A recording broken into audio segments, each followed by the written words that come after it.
Hey, what's up, guys? Welcome back to the Mic Check Podcast. This is T Word, the People's Champ. Thank you for joining. We appreciate your support.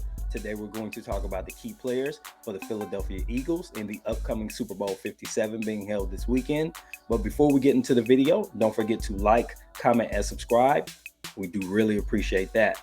All right, so let's go ahead and get right into it. And the first thing we're going to talk about is the number 3 most important player, in my opinion, of who's going to play a role for the Eagles in the Super Bowl, and it's going to be none other than Hassan Reddick. Just like I picked for the Chiefs that there will be a defensive player that's going to play a role, Reddick had 16 sacks during the regular season, and I think he's going to need to be just as active and move himself up and down the defensive line and make it a hard day for Patrick Mahomes by hurrying him and forcing him out of the pocket. Something that we saw in the AFC Championship game was that Mahomes throwing from the pocket is actually pretty deadly, and because he was a little gimpy, he decided to stay in the pocket and throw.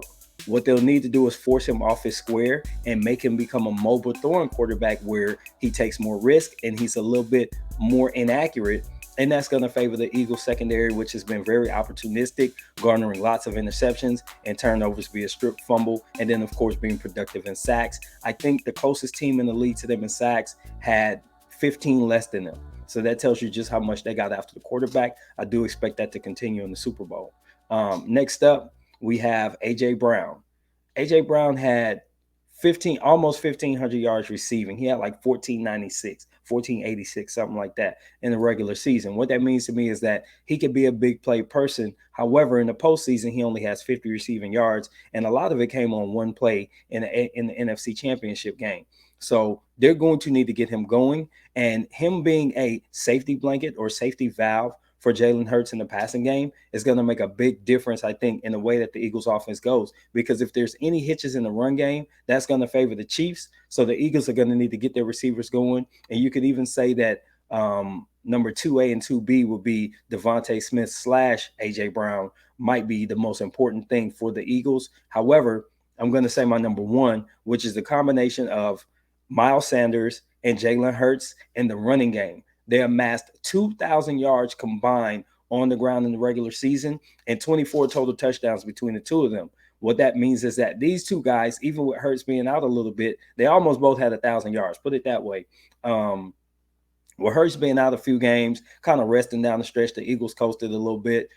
He didn't get to that marker, but that tells you just how deadly and dangerous this duo is. And if you run any read options, zone read, any of that fancy stuff, RPL, whatever you want to call it, you run these type of plays, you give both guys a chance to fool the defense and bust one wide open. We've seen Miles Sanders have big runs. We've seen Jalen Hurts have big runs. They both get runs after contact or yards after contact. So they could be a really critical member of the success of the Eagles. And here's why.